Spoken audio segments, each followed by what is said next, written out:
అంటే ఈ ఎల్‌నినో ప్రభావం వల్ల వర్షాలు తక్కువ పడతాయనేది వాతావరణ శాఖ చెప్తా ఉన్నది. దానివల్ల ఎక్కువగా ప్రభావం చూపించేదనంటే రైతులకని చెప్పుకోవచ్చు. ఇప్పుడు రైతులకి వర్షాకాలంకి సంబంధించినటువంటి నేపథ్యం కాబట్టి, ఇటు వర్షాలు పడక పంటలు వేసే విధానంలో కూడా చాలా ఇబ్బందులు ఎదుర్కొంటున్నటువంటి పరిస్థితులు కనిపిస్తా ఉన్నాయి. సో, దీనికి ప్రత్యామ్నాయంగా పంటలు వేసుకోవాలనేది తెలంగాణ ప్రభుత్వం చెప్తుంది. దానికి సంబంధించినటువంటి ఒక వార్త చూస్తా ఉన్నాం. ఒకసారి చదివినిపించేటటువంటి ప్రయత్నం చేద్దాం. ఎత్తిపోతల కింద ఆరుతడి పంటలు వేయాలి. రేపటి నుంచి మొదటి దశ ప్రత్యామ్నాయ ప్రణాళిక. ఎలాంటి పరిస్థితినైనా సమర్థవంతంగా ఎదుర్కొంటామనేది వ్యవసాయ శాఖ మంత్రి తుమ్మల నాగేశ్వరరావు చెప్తున్నటువంటి నేపథ్యం కనిపిస్తూ ఉన్నది. ఎలినో ప్రభావం దృష్ట్యా ఎలాంటి పరిస్థితులైనా సమర్థవంతంగా ఎదుర్కొనేలా రైతులు నష్టపోకుండా ఆదుకునేలా ముందస్తు కార్యాచరణతో రాష్ట్ర ప్రభుత్వం సన్నద్ధమైందనేది వ్యవసాయ శాఖ మంత్రి తుమ్మల నాగేశ్వరరావు తెలిపారు.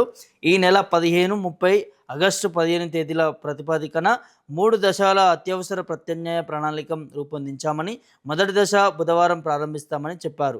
దీనికి అనుగుణంగా శాస్త్రవేత్తలు సూచించిన యా యాజమాన్య చర్యలను కలెక్టర్ల వ్యవసాయ అధికారులు రైతులకు తెలియజేయాల్సి ఖచ్చితంగా అమలయ్యేలా చూడాలనేది ఆదేశించారు. సో, సోమవారం ఆయన అంతర్జాతీయ మెట్టు ప్రాంతాల పంటల పరిశోధన సంస్థ ఏదైతే ఉందో దాంతో ప్రత్యామ్నాయ ప్రణాళిక అమలుపై కూడా అత్యవసర సమావేశం నిర్వహించారు. వ్యవసాయ శాఖ కార్యదర్శి సురేంద్ర మోహన్, వాతావరణ ఉద్యాన శాఖలు అదేవిధంగా అగ్రి ఉద్యాన యూనివర్సిటీ పలు అధికారులు కూడా ఇందులో పాల్గొన్నట్టుగా తెలుస్తూ ఉన్నది. అయితే ఇక్కడ స్పష్టంగా ఈ తడి పంటలు పొడి పంటలు వేసుకోవాలనే దాని మీద కూడా పెద్ద ఎత్తున వినిపిస్తూ ఉంది. కాబట్టి ముఖ్యంగా వరి వేయకూడదు అనేది వినిపిస్తూ ఉన్నది. ఇందులో వరి వేయడం వల్ల ఈ వరి సాగు దాదాపు 4 నెలల నుంచి 5 నెలల వరకు ఉంటుంది. కాబట్టి ఇందులో ఎక్కువ నీళ్లు తీసుకునేటువంటి పరిస్థితి ఉంటుంది. ఇప్పుడు వరి మడులు ఉంటాయి కదా, ఆ మడులో నిరంతరం వాటర్ అందులో నిల్వ ఉండాలి. లేకపోతే వాటర్ లేకపోతే ఏమవుతుంది, వరి అంతా కూడా ఎండిపోయేటటువంటి పరిస్థితి ఉంటుంది. ఆ పంట సరిగా పండదు. సో, ఇట్లాంటి ఎలినో ప్రభావం వల్ల ఇప్పుడు వర్షాలు పడట్లేవు. వర్షాలు పడకపోవడం వల్ల ఏమవుతుంది, భూగర్భ జలాలలో వాటర్ ఇంకిపోతుంది. బోర్లు కూడా ఇప్పుడు తెలంగాణ మొత్తం అంతా కూడా ఎక్కువ శాతం కూడా బోర్లనే ఆధారపడి ఉంటుంది. కాబట్టి ఆ బోర్లు కూడా పోయడానికి పరిస్థితులు చాలా తక్కువ ఉంటాయి. ఎక్కువ పోసేటటువంటి బోర్లు తక్కువ పోయడం, తక్కువ పోసేటటువంటి బోర్లు ఆగుకుంటా పోయడం, ఇట్లాంటి పరిస్థితులు ఉంటాయి. కాబట్టి సో, నిరంతరం వరి పంటకి వాటర్ అనేది అందించాల్సినటువంటి అవసరం ఉంటుంది. కాబట్టి ఇట్లాంటి పరిస్థితుల్లోనే మనం పంట మార్పిడి అనేది చేసుకోవాలి అనేది వ్యవసాయ శాఖ మంత్రి తుమ్మల నాగేశ్వరరావు చెప్తున్నటువంటి నేపథ్యం కనిపిస్తూ ఉన్నది. ముఖ్యంగా ఎత్తిపోతల కింద ఆరుతడి పంటలు వేసుకోవాలి అనే దాని మీద కూడా మాట్లాడుతూ ఉన్నారు. రైతులు ఇబ్బంది పడకూడదు. సో, కరువు కాలం వచ్చినప్పుడు ఖచ్చితంగా అవగాహన తెలుసుకోవాలి. శాస్త్రవేత్తలు చెప్తున్నటువంటి దాన్ని వినాలి. లేదు మేము అదే పంటలు వేస్తామంటే నష్టపోయేది రైతులే కదా అనే దాని మీద కూడా మాట్లాడుతూ ఉన్నాడు మంత్రి.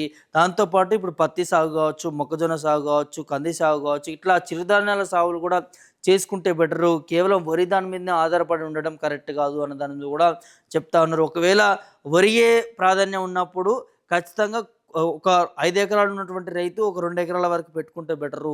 మొత్తం 5 ఎకరాల వరకు పెట్టుకుంటే ఈ వర్షాలు పడక ఇటు బోర్లు పోయాక ఆ పంట అంతా కూడా ఎండిపోయేటటువంటి పరిస్థితులు ఏర్పడతాయి. కాబట్టి ఖచ్చితంగా ముందుగానే ఇటు వాతావరణ శాఖ అధికారులు చెప్తున్నట్టు, అదేవిధంగా వ్యవసాయ శాఖ మంత్రి కావచ్చు అధికారులు చెప్తున్నట్టుగా దాని మీదలో రైతులందరూ కూడా నడుచుకుంటే బాగుంటుంది. రైతులు నష్టాల బారిలో పడరు అన్నదాని మీద కూడా వినిపిస్తూ ఉంది. దాంతోపాటు ఇప్పుడు వర్షాకాలంలోనే ఇలా ఉంటే రానున్నటువంటి యాసంగి అంటారు కదా, తెలంగాణలో రెండో పంటకి సంవత్సరానికి 2 పంటలు పండుతాయి కదా.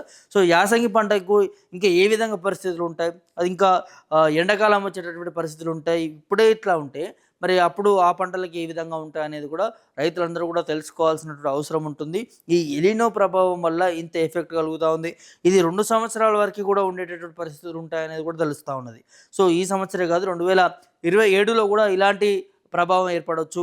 లాలినో, ఎలినో ఈ 2 ఏవైతే ఉన్నాయో, లాలినో వచ్చినప్పుడు వర్ష ప్రభావం ఎక్కువ ఉంటుందనేది వాతావరణ శాఖ చెప్తా ఉంది. ఈ ఎల్లినో ప్రభావం వల్ల అక్కడక్కడ వర్షాలు జల్లుల ద్వారా పడి ఆ తర్వాత పొడి వాతావరణం మొత్తం అంతా కూడా డ్రైగా ఉంటుందనేది వాతావరణ శాఖ చెప్తా ఉంది. సో, ఇది 2-3 సంవత్సరాల వరకు కూడా కొనసాగే పరిస్థితి. గతంలో లాలినో ఉంది. అందుకనే 3 సంవత్సరాల వరకు కూడా వర్షాలు స్పష్టంగా అంటే భారీ ఎత్తున కురిసినటువంటి నేపథ్యం. ఇప్పుడు ఈ ఎల్‌నినో ప్రభావం వల్ల చాలా తక్కువ కురుస్తాయి కాబట్టి, ముఖ్యంగా ఈ ఇంపాక్ట్ అనేది రైతుల మీదనే ఉంటుంది కాబట్టి, రైతులందరూ కూడా జాగ్రత్తగా ఉండాలి, అప్రమత్తంగా ఉండాలి. ఈ తడి పంటలకు సంబంధించి అంతా కూడా కొద్దిగా తగ్గించుకుంటే బెటర్ అనే దాని మీద కూడా వ్యవసాయ శాఖ అధికారులు చెప్తున్నటువంటి పరిస్థితి కనిపిస్తా ఉంది. రైతులందరూ కూడా ఆ సూచనలు ఫాలో అవ్వండి. లేకపోతే ఇప్పుడు మనం పడతాయిలే వర్షాలు పడతాయి కావచ్చు, ఎప్పుడు ఇలానే చెప్తారు గదా! ఇలా వాతావరణ శాఖ చెప్పినట్టు ఎప్పుడైనా జరిగిందా అనే దాని మీద చాలామంది కూడా అపోహ ఉంటుంది. ఇటు రైతులకు కావచ్చు, సామాన్య ప్రజలకు కావచ్చు.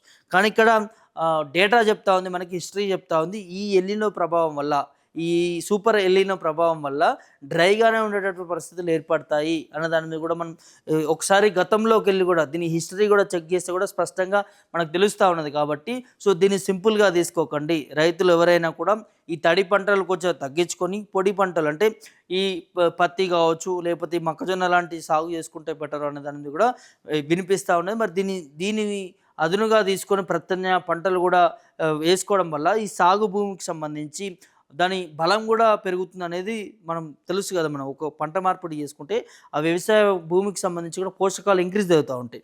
దానివల్ల పంట మార్పిడి వల్ల ఎక్కువ అధిక లాభాలు వచ్చేటటువంటి నేపథ్యం కూడా ఉంటుంది కాబట్టి ఇక్కడ ప్రభుత్వం అదేవిధంగా వాతావరణ శాఖ చెప్తున్నటువంటి దాని మీదే నడుచుకోవాలనే దాని కూడా తెలుస్తా ఉంది. ఈ వీడియో చూస్తున్నటువంటి రైతులు ఎవరైనా చూసినట్లయితే మీకు ఈ వాతావరణానికి సంబంధించి కావచ్చు, ఇంకో అంశానికి సంబంధించి కావచ్చు, ఈ రైతులకు సంబంధించి సాగు విషయంలో ఎలాంటి డౌట్ ఉన్నా కూడా కింద కామెంట్ రూపంలో తెలియజేయండి. మీకు మరింతగా కూడా ఎక్స్‌ప్లెయిన్ చేయడానికి కూడా నేను మరో వీడియో ద్వారా కూడా చేసే ప్రయత్నం చేస్తాను. మీకున్నటువంటి డౌట్‌లను కూడా కామెంట్ బాక్స్‌లో తెలియజేయండి.